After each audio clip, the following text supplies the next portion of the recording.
আমাদের অবস্থান পরিষ্কার। বাংলাদেশে প্রেক্ষাপটে বিভিন্ন রাজনৈতিক দল বর্তমানে যার যার অবস্থান নিয়ে আছে। কেউ রাস্তায় ইফতার পার্টি, কেউ নির্বাচন, কিন্তু স্বৈরাচারের বিরুদ্ধে কারো অবস্থান আমরা পরিলক্ষিত করছি না। বড়ই দুঃখের বিষয়, রাজপথে আমরা ছাত্র জনতা যখন মার খেয়েছি তখন তারা আমাদের এই সুবিধাটাই বর্তমান রাজনৈতিক অন্যান্য দলগুলো নিচ্ছে, কিন্তু কেউ এই স্বৈরাচারের বিরুদ্ধে কথা বলতেছে না। বিনিময়ে তারা কি করতেছে?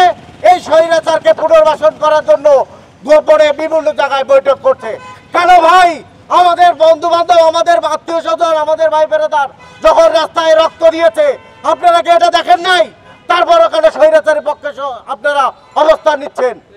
আমরা আমাদের অন্তর্বর্তীকালীন সরকারের কাছে দাবি জানাচ্ছি, আপনারা খুব দ্রুত এই আওয়ামী লীগ ফ্যাসিবাদীকে বিচারের আওতায় এনে বাংলাদেশে চিরস্থায়ীভাবে নিষিদ্ধ ঘোষণা করুন। 2024 সালে ছাত্র জনতার গণ অভ্যুত্থানের মাধ্যমে সেই পরাজিত ফ্যাসিস্ট দেশ ছেড়ে তার প্রভুর দেশ ভারতে পালিয়ে যেতে বাধ্য হয়।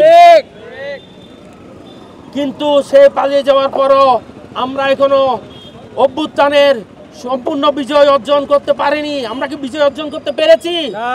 পারিনি।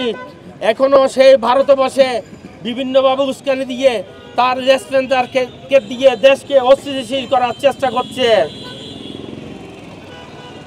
এবং আমি সুশীল কাকাদেরও বলতে চাই, আপনারা অনেকে চাচ্ছেন তাদেরকে পুনর্বাসন করার জন্য, কিন্তু বাংলার জনগণ চায় না তাদের কোনো পুনর্বাসন। সংগ্রামী জনতা, আমি আপনাদের সামনে নির্দ্বিধায় বলতে চাই, জুলাই আন্দোলনে 2000-এর অধিক শহীদ হয়েছেন, চক্ষু হারিয়েছেন 400-র অধিক, এবং পঙ্গু হয়েছে আমাদের 12 থেকে 14,000 ভাই বোনেরা। এবং আমি সবার কাছে বলতে চাই, এসবের বিচার হওয়ার আগে ওদের কোনো পুনর্বাসন নয়। আজকে যারা আওয়ামী লীগকে পুনর্বাসন করার চিন্তা করছেন, তারা একটিবার চিন্তা করুন, আপনাদের নেতারা এই দেশের আদর্শের ধারক ছিল না।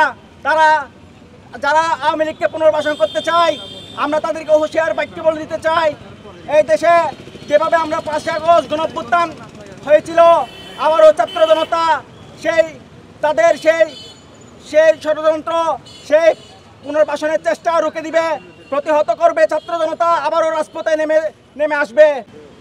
আওয়ামী লীগ যদি এই দেশে পুনর্বাসন হয়, তাহলে আমাদের এই ছাত্র জনতার লাশের উপর দিয়ে আবার নতুন করে আওয়ামী লীগকে পুনর্বাসন করার চেষ্টা করবেন।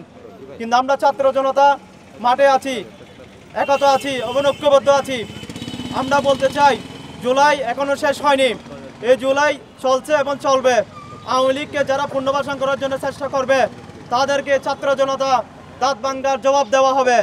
এবং আওয়ামী লীগের যেই খুন, গুম, নির্যাতন, সমস্ত অপরাধের বিচার না হওয়া পর্যন্ত এই দেশে আওয়ামী লীগ থাকতে পারবে না।